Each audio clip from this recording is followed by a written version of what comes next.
What's up everyone, welcome to your 29th PHP tutorial, and in this tutorial I'm going to be showing you guys how to check their form to when they enter all their information. We want to validate it and make sure it's alright, and also if it is, we want to send them a confirmation email so they can actually sign up for the game. And just a reminder to you guys, if you go to my website thenewboston.com and scroll down until PHP, all of my source code is right here for 27, 28, and I'm going to put 29 after this.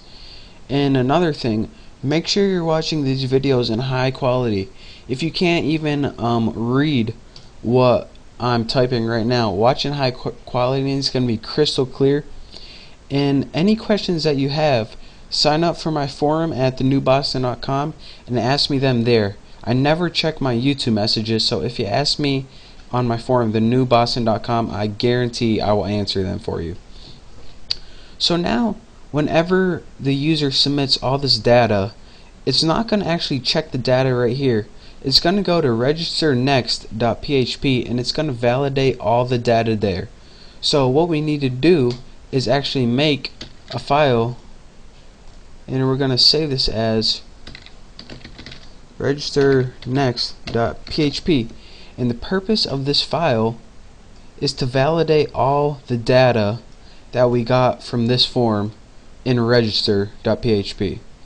And remember, whatever the action is, that's what script it's going to go.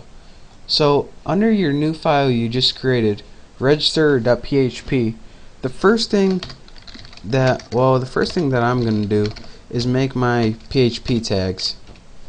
The second thing that you're going to want to do, in the last tutorial, maybe we made a file to connect to our database. We want to include that anytime we're going to be adding information or getting it from our database. We need to add connection.php and make sure that those are in single quotation tags. So now that we have included the connection file, we can connect to our database. And I remember I named mine like connect or confff or something, but just to show you guys what it is, yours is going to be different, but whatever is, put include, and whatever your connection file is, remember we did this in the last tutorial, include it right there.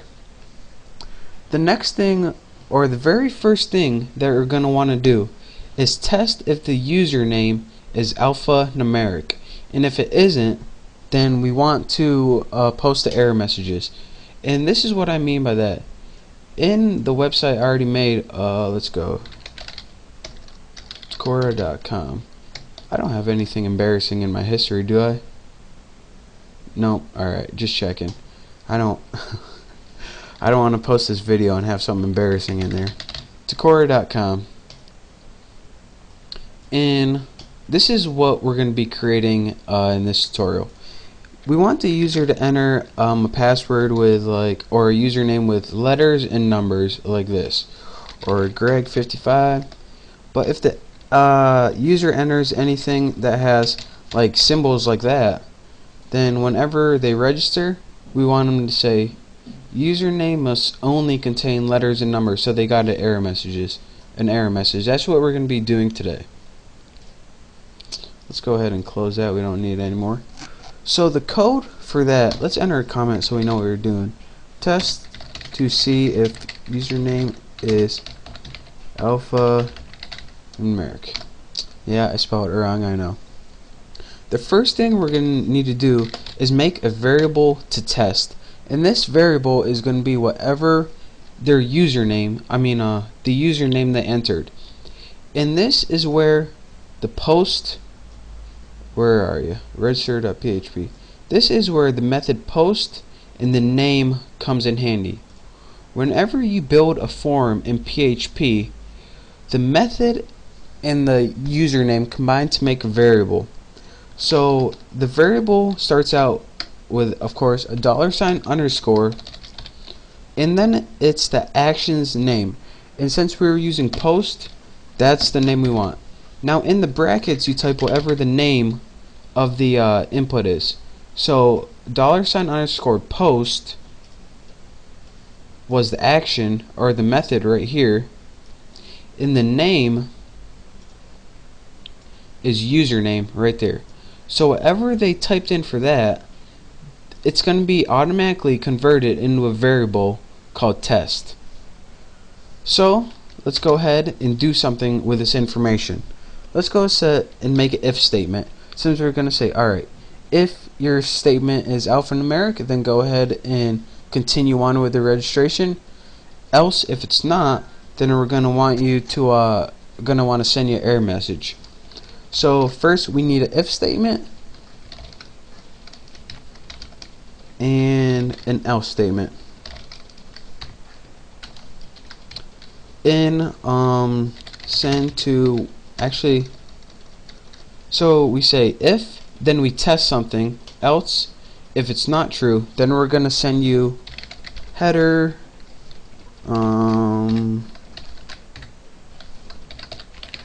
location invalid name.html.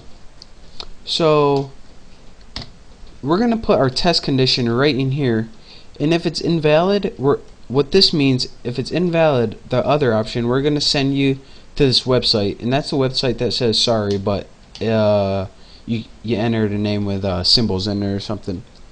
So the test condition for this is kind of complicated, so pay attention. We want to have the test. We want to test this variable to make sure that our code is alphanumeric. It only contains letters and numbers. So to do that, you need to follow along really closely, because this is really confusing. You need to add an exclamation point and type in EREGI. This is a built-in function that PHP uses to test whether variables are alphanumeric. Now in your parameters in that, I need you to add quotation marks around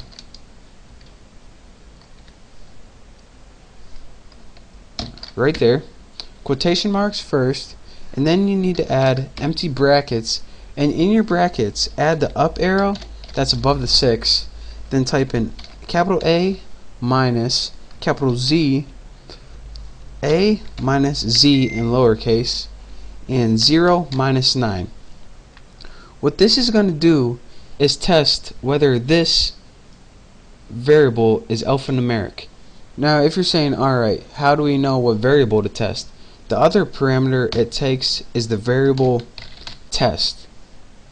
So again, in case you guys were wondering, right here we have a simple if statement that says, I think I'm missing a parameter somewhere. Yep, right here. Right there and right there. And you can see, alright, here we go, finally. If test right here, the two parameters it takes is what test you want to do and what variable you want to test. So if you say, alright, if the variable test is not alphanumeric or is alphanumeric, then we want you to execute this code, which we'll be typing in the next tutorial. But if it does include anything besides this, if it includes anything besides capital letters, lowercase letters, or number, we want you to send it to the error message that says, alright, you have an error, something contains an invalid symbol.